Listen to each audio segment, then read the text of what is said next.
अगर आपको 2026 में इंट्राडे में सक्सेसफुल होना है तो ये 6 गोल्डन रूल मैं आपको बताऊंगा आज, जो कि हर एक सक्सेसफुल ट्रेडर अपने लाइफ स्टाइल में ऐड किए हुए हैं, तभी वो बहुत बड़े ट्रेडर और सक्सेसफुल ट्रेडर बन पाए हैं। तो वो 6 रूल कौन कौन से हैं जिससे आपको सीखना है। मुझे नहीं पता है कि आप 2024 में 2025 में क्या किए हो ट्रेडिंग में, इससे मुझे कोई फर्क नहीं पड़ता, लेकिन मैं आपको 2026 के लिए 6 गोल्डन बता रहा हूँ, जिसके बारे में अगर आप जान जाओगे तो आप बहुत अच्छा रुपया बना पाओगे। चलिए मैं वो सारे रूल आपको बताता हूँ। ये वीडियो बहुत छोटी होने वाली है तो ये वीडियो को लाइक कर देना। पहला रूल बोलता है ट्रेड लाइक रोबोट के जैसा आपको ट्रेड करना है। मतलब अगर आपका एसएल हो गया है तो एसएल लेके मार्केट से निकल जाओ। अगर आपको टारगेट मिला है तो टारगेट लेके मार्केट से निकल जाओ।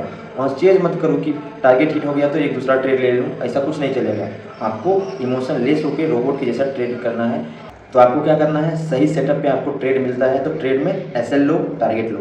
दूसरा, set your daily limit loss, यानी डेली लिमिट लॉस को सेट करो। अगर मान लीजिए आपके पास कितना भी अमाउंट है, आप एक लॉस का एक दिन के अंदर लॉस का एक फिक्स अमाउंट रखें, जैसे कि 2000 हुआ, 5000 हुआ, 10,000 हुआ। एक दिन में आपको मैक्स लॉस कितना हो सकता है वो आपको पता होना चाहिए। नहीं तो ये चीज़ इसीलिए इम्पोर्टेंट है। कभी कभी ट्रेडिंग में आपको लॉस लगता होगा, तो लॉस के बाद क्या होता है, आप इमोशन में आके ट्रेड लेते हो, फिर अगेन ट्रेड लेते हो तो ओवर ट्रेड हो जाता है, जिसकी वजह से बहुत बड़ा लॉस हो जाता है। तो अगर आपको ट्रेड लिए हो, अगर आपका लॉस हो गया है, तो अगर आपको एक लिमिट लॉस लेना है, यानी टोटल कैपिटल का एक कुछ परसेंट लॉस लेना है, तो आपका कैपिटल बचा रहेगा नेक्स्ट बार ट्रेड लेने के लिए। तो इसीलिए डेली लॉस का एक लिमिट होना चाहिए। तीसरा, treat stop loss as a cost of daily business, यानी स्टॉप लॉस को एक बिजनेस के तरह सोचो कि जैसे कोई भी बिजनेस कोई सेटअप करता है तो उसमें क्या करता है, उसमें स्टाफ एक्सपेंसेस होते हैं, लेबर कॉस्ट होते हैं, सैलरी देनी पड़ती है, बिजली देनी पड़ती है, रेंट देना पड़ता है। तो ये सारा चीज़ मिला के जब प्रॉफिट होता है तो इसमें से सारे एक्सपेंसेस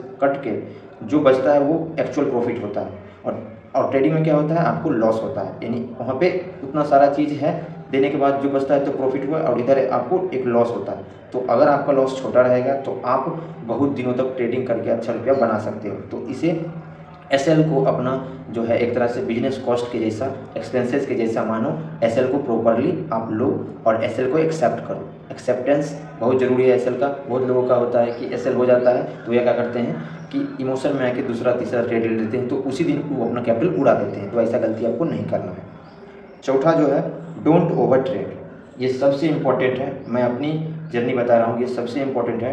मैं जब शुरुआत किया था तो ज़्यादा मैं ट्रेड लेता था, एक दिन में 5-5, 6-6 ट्रेड लेता था। ये सबसे बड़ा गलती है। अगर आप डे ट्रेडर बनने जा रहे हो, इंट्रा डे ट्रेडर बनने जा रहे हो, तो आपको 1 या 2 दिन में मैक्सिमम, अगर आप बिगिनर हो तो मैक्सिमम 2 ट्रेड होना चाहिए, उससे ज़्यादा होना ही नहीं चाहिए। तो भाई अगर आप 2 ट्रेड का एक दिन में एक लिमिट बना के चलोगे तो आपका कैपिटल भी बचा रहेगा और आपको अपॉर्चुनिटी भी मिलेगी।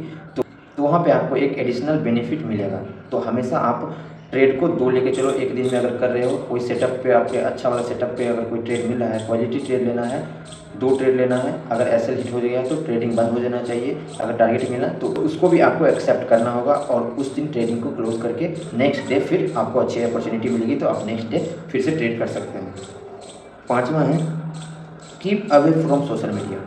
कई लोगों के साथ हमेशा यही होता है कि जब ट्रेडिंग कर रहे हैं तो किसी का कॉल आ जाता है, किसी का मैसेज आ जाता है, चैट करने लग जाते हैं, या फिर कोई ट्विटर पे आके अपना व्यू बताने लगता है, कोई ज्ञानी आके बोलने लगता है कि स्टॉक मार्केट यहाँ से ये होने वाला है, यहाँ से वो होने वाला है। तो इससे माइंड भटकता है और आपका जो स्ट्रैटेजी है उससे आप दूर जाते हो। तो हमेशा सोशल मीडिया को जब ट्रेडिंग कर रहे हो तो उससे उसको दूर रखना है।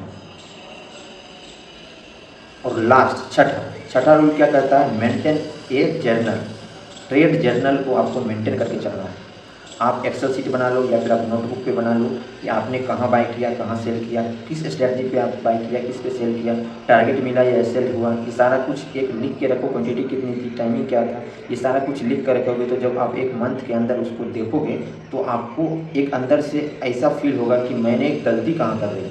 तो जब आप उसको देखोगे तो आपको अपनी गलतियों आपके सामने रहेगी। तो आपको उसमें से क्या करना है, अपनी गलतियों को पैकेट करना है। जब आप अपनी गलती को साइड करोगे तो जो बचेगा उसमें से वो आपका एक्चुअल रिजल्ट होगा। और ये 6 रूल जितने भी प्रॉफिटेबल ट्रेडर हैं ये सब फॉलो कर रहे हैं। अगर आपको 2026 में सक्सेसफुल होना है तो ये 6 रूल आपको फॉलो करने ही होंगे। और इस चैनल पर नए हैं तो इसी तरह इन्फॉर्मेशनल वीडियो मैं इस पर डालता रहता हूँ, तो आप इसे सब्सक्राइब करके रख लें और ज़्यादा से ज़्यादा लोगों को शेयर करें, क्योंकि भाई बहुत ज़्यादा लोगों को ये चीज़ पता होगा। तो जितने भी आपके जैसे लोग हैं, हमारे जैसे लोग हैं जो ट्रेडिंग में बहुत ज़्यादा लॉस करके बैठे हैं, तो वो ये गलती ना करके वो सक्सेसफुल हो सकते हैं।